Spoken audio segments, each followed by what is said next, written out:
The massive holographic projection materialized in the United Earth Defense Council chamber, casting an acidic green glow across the faces of humanity's leaders. Commander Elena Reyes stood at attention, her dark eyes fixed on the alien figure that towered before them. The being's crystalline form pulsed with bioluminescent patterns, a VYX Imperator, one of the ruling class of the most powerful empire in known space. Humans, the creature's translated voice reverberated through the chamber. Your species has been evaluated and found suitable for advancement. You will surrender 30% of your population for enhancement procedures. This is not a request. You have 48 Earth hours to comply. The chamber erupted in shouts and protests, but Commander Reyes remained still, her military training keeping her expression neutral even as her mind raced. 20 years of defending Earth's interests in space had taught her to read between the lines of alien diplomacy. This wasn't an offer of advancement, it was something far more sinister. The VYX Imperator's form flickered as it continued, resistance is inadvisable. Your species' technological capability has been thoroughly assessed. You possess no means to oppose us. The hologram dissolved, leaving the chamber in chaos. Within minutes, Commander Reyes was striding through the underground levels of the Geneva complex, her boots clicking against polished floors as she made her way to the Xenological Research Division.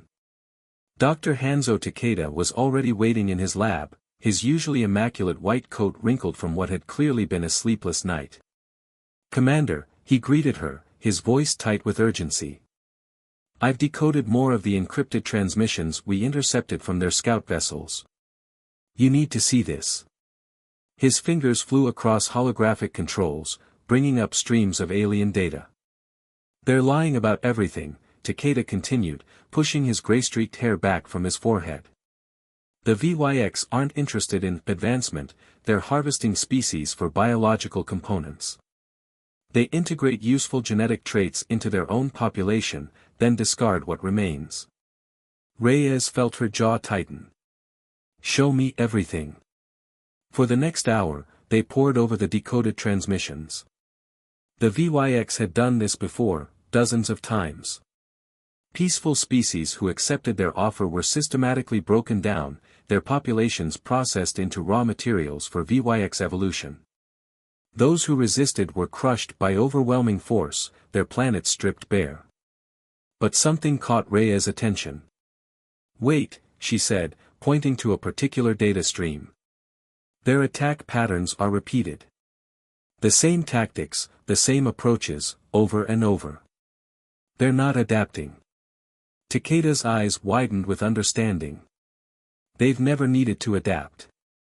They've never faced a species that could truly fight back. He pulled up more tactical data. Their technology is advanced, but their military thinking is stagnant. Commander Reyes straightened, her mind already formulating plans. "And they don't know about Project Prometheus, do they?" "No," Takeda confirmed. "The quantum shielding we developed from studying their scout ship debris has kept our advanced research hidden. They're seeing exactly what we want them to see, a relatively primitive species with basic space capability." Reyes activated her secure comm link. "This is Commander Reyes. Priority Alpha. Connect me to Admiral Petrov." She waited only seconds before the gruff voice of Earth's military commander responded. "Report, Commander." "Sir, the VYX ultimatum is a prelude to extinction, but we have an advantage they don't know about. Request immediate activation of the Prometheus Protocol." There was a pause, heavy with the weight of what she was proposing. The Prometheus Protocol wasn't just a defense plan, it was a complete military mobilization of Earth's hidden capabilities, developed in secret since humanity's first contact with alien life. "Acknowledged, Commander. Report to Strike Command immediately. It's time to show these bastards why humanity survived every extinction event that tried to wipe us out." As Reyes hurried toward the command center, emergency alerts began pulsing through every hidden military facility on Earth and throughout the solar system. In underground bases, orbital stations disguised as debris, and cloud cities floating in Venus's atmosphere, humanity's real military might begin to stir. The VYX Empire thought they had humanity cornered. They thought they were dealing with simple prey, like all the others. They were about to learn a harsh lesson about underestimating Earth's children. Humanity hadn't just been waiting for alien contact, they had been preparing for war since they first looked up at the stars. Commander Reyes allowed herself a grim smile as she entered Strike Command. The VYX had made a fatal mistake. They had given humanity something no other species had been granted, warning. And now they would learn why Earth's history was written in the blood of those who had underestimated human determination. Admiral Viktor Petrov stood before the holographic display in Earth's primary defense complex beneath the Ural Mountains, watching as thousands of green dots lit up across the solar system. Each point of light represented a hidden military installation or weapons platform, carefully concealed from alien observation for over 2 decades. The Prometheus Protocol was awakening Earth's sleeping arsenal. "Status report," he commanded, his voice carrying the weight of 30 years of military service. Colonel Reza Nazari, his head of operations, stepped forward. "All stealth platforms are active, sir. The VYX still haven't detected our quantum masking field. Mars defense grid is online, and the Jupiter shipyards are beginning mass production." The Jupiter shipyards were humanity's greatest secret, massive construction facilities hidden within the gas giant storms, building warships that combined stolen alien technology with human innovation. What the VYX saw as primitive space vessels were merely decoys, hiding the true extent of Earth's fleet. "And Project Aegis?" Petrov asked, referring to Earth's revolutionary shield technology. "Dr. Takeda's team has finished the final calibrations. The planetary defense grid can be activated at a moment's notice. The VYX won't know it exists until they try to fire their first shot." Deep beneath the Pacific Ocean, in a facility known only as the Cradle, Dr. Isabella Santos watched as her teams loaded the last of the quantum disruptors into their launch vehicles. The weapons were beautiful in their simplicity, they would turn the VYX's own shield frequencies against them, creating cascading failures in their defensive systems. "Final testing complete," she reported through the secure quantum network. "All weapons are showing green status. We can deploy within hours." Around the world, similar preparations were underway. In Antarctic bunkers, orbital defense platforms disguised as communication satellites, and hidden bases on Mercury's dark side, humanity's military machine was moving with precise coordination. The civilian response was equally impressive. Years of careful planning had prepared Earth's population for this moment. Cities transformed as hidden bunkers and defense systems emerged from beneath parks and buildings. Civil defense units that had trained in secret for years took up their positions. Every major population center was ready to disappear underground at a moment's notice. In the Lunar Command Center, Commander Reyes coordinated with resistance cells that had been established on every human colony and outpost. "All teams report ready," her assistant, Lieutenant Kai Chen, confirmed. "The outer colonies are prepared to go dark on your command." Reyes nodded, studying the tactical display. The VYX would expect to find human colonies vulnerable and exposed. Instead, they would find hardened fortresses, their true defenses hidden beneath the facade of simple mining operations and research stations. "Message from Admiral Petrov," Lieutenant Chen announced. "The first VYX scout ships have been detected entering the Kuiper Belt." "Right on schedule," Reyes murmured. "They're following the same tactical pattern they've used before. Arrogant bastards haven't even bothered to change their approach vectors." In his Urals command center, Admiral Petrov issued the next phase of orders. "Initiate Operation Ghost Protocol. I want every civilian center appearing completely normal to their sensors. Let them think we're scrambling in panic." On the surface, Earth cities began a show of frenzied activity, designed to convince the VYX that humanity was desperately preparing to comply with their demands. In reality, every movement was carefully choreographed to conceal the final stages of military preparation. Dr. Takeda's voice came through on the secure channel. "Admiral, we've finished analyzing their scout ship's scan patterns. They're not even looking for military installations anymore. Their previous encounters have made them overconfident." "Excellent," Petrov replied. "Have all ships maintain emissions control. I want our fleet completely dark until the moment we strike." The next 36 hours were a masterpiece of military deception. While the VYX scouts reported back to their fleet about a panicked and submissive population, Earth's true strength gathered in the shadows. The massive shipyards in Jupiter's atmosphere accelerated production, protected by storms that made detailed scanning impossible.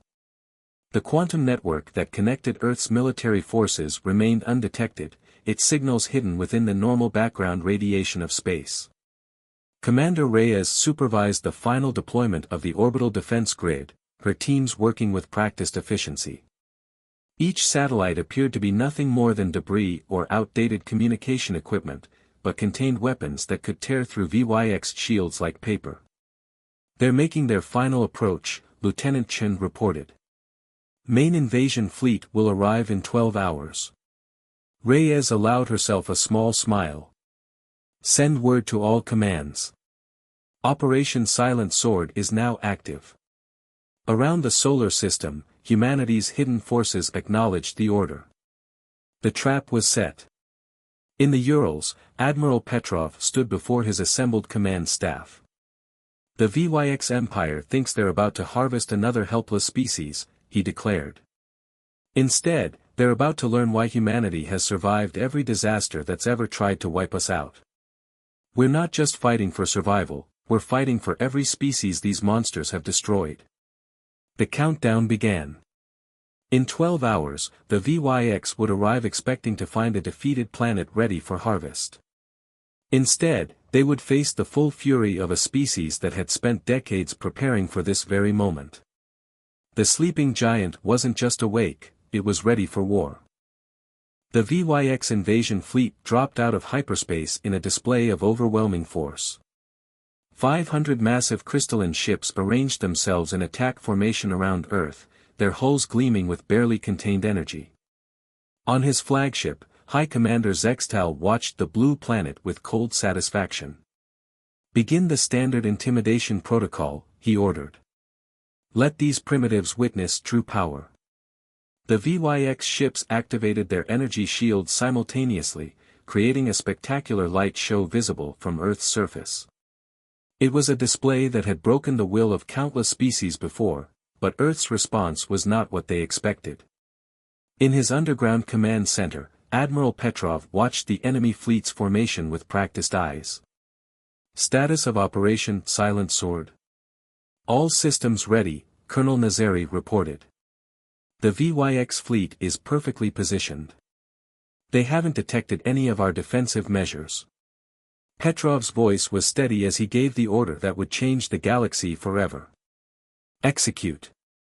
The first sign that something was wrong came when the VYX fleet's quantum communications suddenly went dark.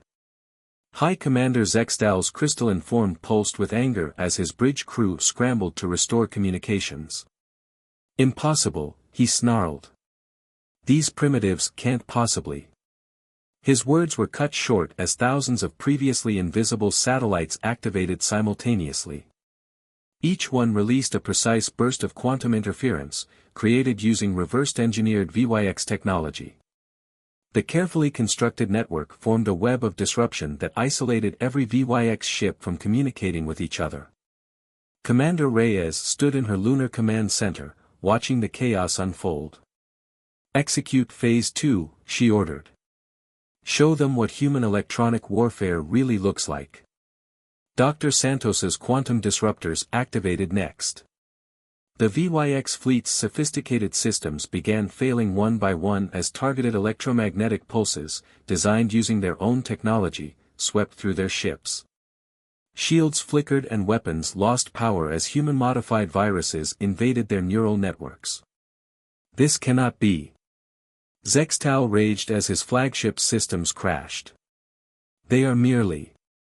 His words were interrupted by Admiral Petrov's voice, broadcasting on all frequencies.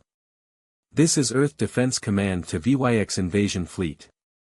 Perhaps we should discuss the terms of your surrender.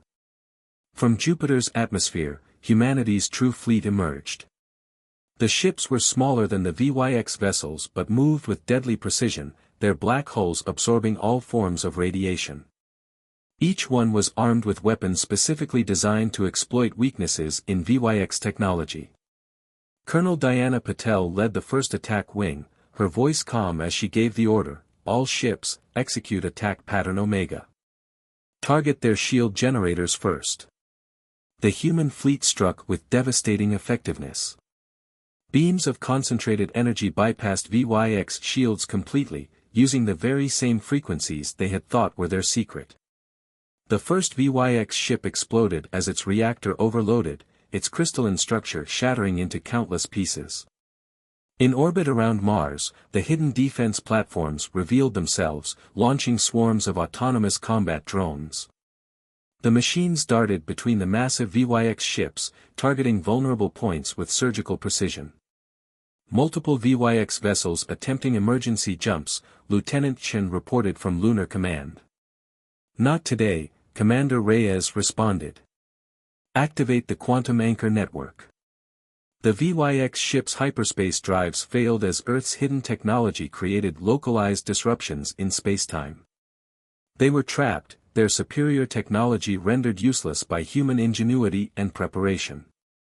On his crippled flagship, High Commander Zextal watched in horror as his fleet was systematically dismantled. "How?" he demanded. "How did you hide all of this?" Admiral Petrov's response was transmitted across the battlefield. "You made the mistake of assuming that compliance meant weakness. You never considered that we might be letting you see exactly what we wanted you to see." The battle for Earth lasted less than 6 hours. When it was over, the mighty VYX invasion fleet was reduced to drifting debris. The few surviving ships had surrendered, their crews discovering too late that they had grossly underestimated humanity's capabilities. In the aftermath, Commander Reyes stood with Admiral Petrov in the Geneva complex, watching the cleanup operations on the main display. "We found something interesting in their databases," she reported. "Coordinates for other species they've enslaved or are planning to harvest. Dozens of worlds, waiting for liberation." Petrov nodded slowly. "Then our work is just beginning. Humanity won't just defend itself, we'll free every species these monsters have enslaved." As Earth's fleet began preparing for their next mission, the galaxy was already changing. News of the VYX Empire's defeat spread through hidden channels to oppressed worlds. For the first time in generations, enslaved species dared to hope for freedom. Humanity had not just survived, they had revealed themselves as a force that would reshape the galaxy. The sleeping giant was fully awake, and its fury would be felt across the stars. 3 months after Earth's victory, Commander Reyes stood on the bridge of the EDF Liberator, watching as another enslaved world celebrated its freedom. The Kalani, a species of bioluminescent humanoids, had spent 2 centuries under VYX control. Now their crystalline prison towers were being demolished as Earth's fleet maintained a protective orbit around their homeworld. 7th Liberation this month, Lieutenant Chen reported, now serving as her tactical officer aboard the Liberator. "The VYX defensive network is collapsing faster than we anticipated." "They never planned for a war of attrition," Reyes replied. "Their entire empire was built on quick subjugation and overwhelming force. They don't know how to fight a prolonged campaign." Admiral Petrov's hologram materialized on the bridge, his expression grave despite their recent successes.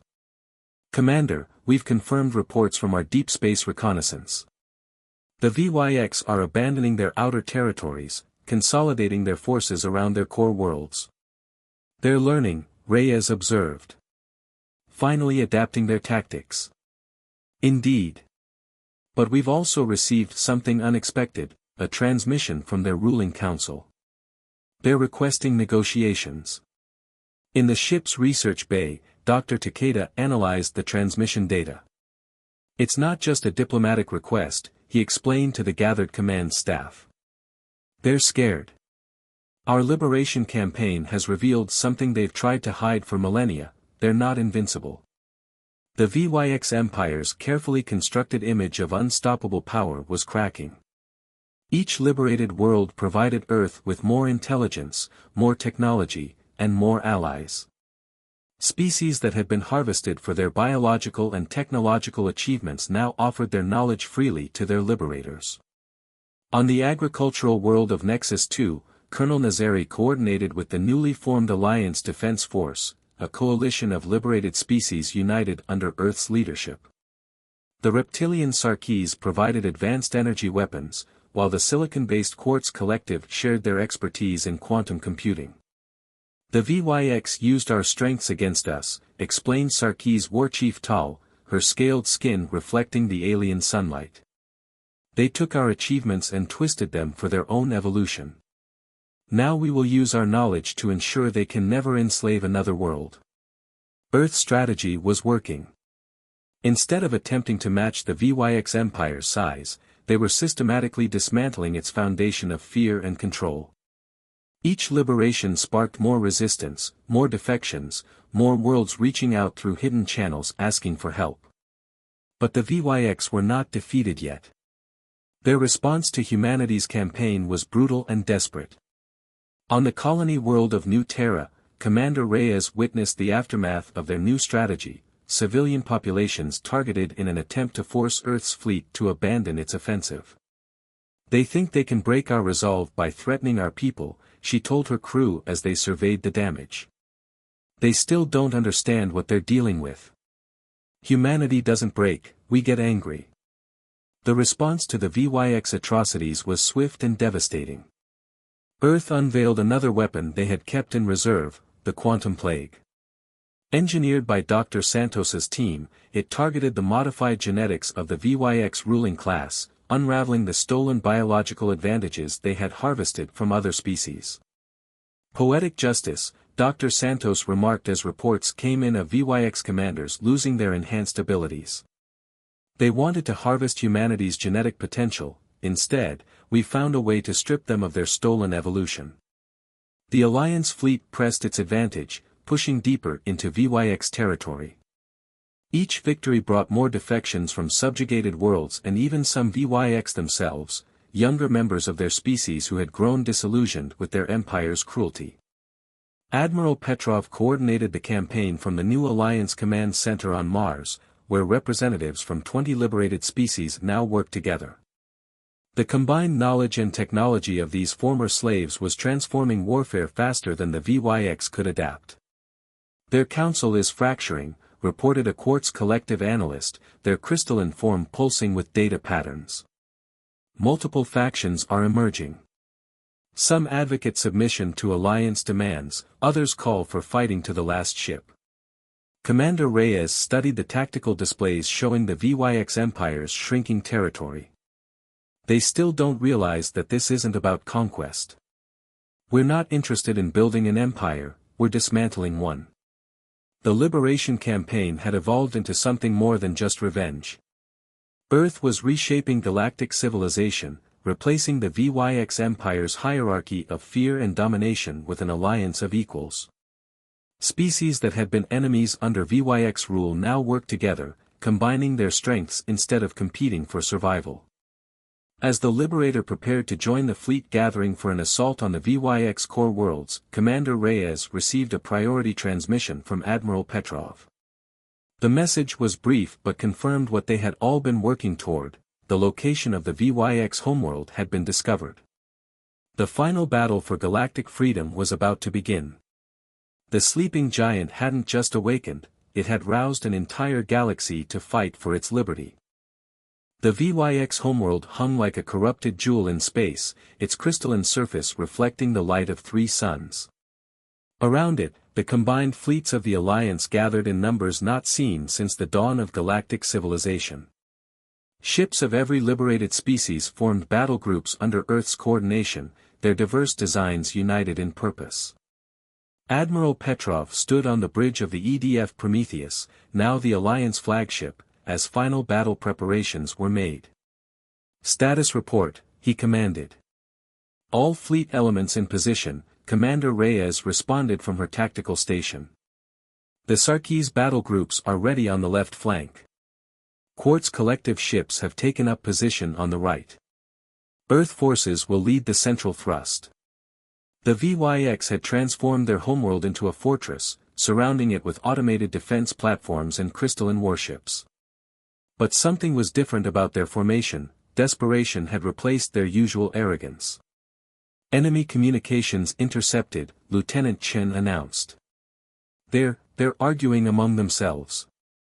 Dr. Takeda's analysis confirmed what they were seeing. The quantum plague has done more than just strip away their stolen evolutionary advantages. It's broken their unity. Some of them want to negotiate. Others are calling for a fight to extinction.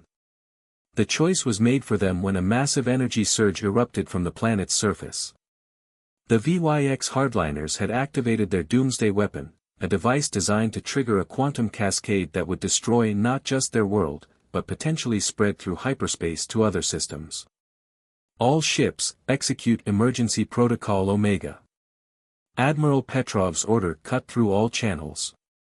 This was the moment they had prepared for. Intelligence had warned them the VYX might choose destruction over defeat.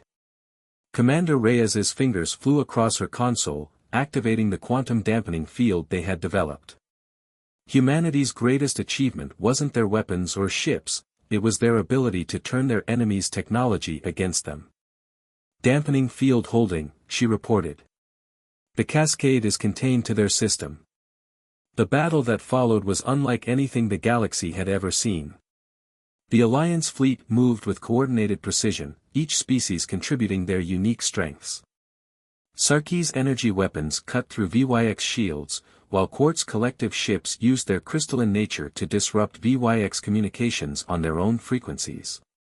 Earth's ships led the charge through the gaps, their black hulls absorbing enemy fire as they drove toward the planet. The VYX fought with the desperation of cornered prey, but they were facing something they had never encountered in their millennia of dominance, unity. Multiple VYX ships powering down, Lieutenant Chen reported. They're surrendering. On the planet's surface, the ruling council was fracturing. The quantum plague had stripped away their biological advantages, and with them, their certainty of superiority. Younger VYX, those who had questioned their empire's cruelty, were turning against the hardliners. Dr. Santos monitored the situation from her science station. The cascade device is destabilizing. Someone on the surface is trying to shut it down. Confirmed, Dr. Takeda added. We're receiving transmissions from a VYX resistance movement. They're fighting their own leadership. Admiral Petrov made his decision. Commander Reyes, take a strike team to the surface. Help those who want change. The rest of the fleet will handle their remaining defenses. The final hours of the VYX Empire played out across their homeworld's crystalline cities.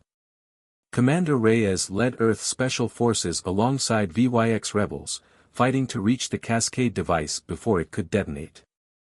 The operation succeeded, but not without cost. The device's partial activation had permanently altered the planet's surface, leaving vast areas uninhabitable. In the aftermath, as Alliance ships secured the system, representatives from every liberated species gathered on the EDF Prometheus. The galaxy was entering a new era, one shaped by cooperation instead of domination.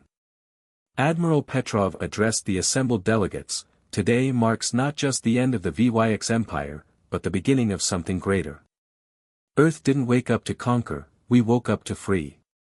Now we must ensure that no species ever again rises to enslave others. The Galactic Alliance was formally established that day. Earth, having led the liberation, declined the role of supreme authority. Instead, they proposed a council where all species would have equal voice, their combined strengths ensuring mutual protection and prosperity. Commander Reyes stood with Dr. Takeda, watching the celebrations across the fleet. Did you ever imagine, she asked, when we first decoded those VYX transmissions, that it would end like this? No, he admitted. We thought we were fighting for survival. Instead, we ended up fighting for the soul of the galaxy. The sleeping giant had done more than just defend itself, it had transformed the very nature of galactic civilization. Humanity's greatest victory wasn't defeating the VYX Empire, but replacing it with something better, a future where species worked together, where strength came from unity rather than domination. As the Alliance fleet prepared to return home, the stars seemed brighter somehow. The galaxy had learned its lesson: never underestimate the species that had survived every disaster that tried to destroy it. Earth was awake, and the galaxy was better for it.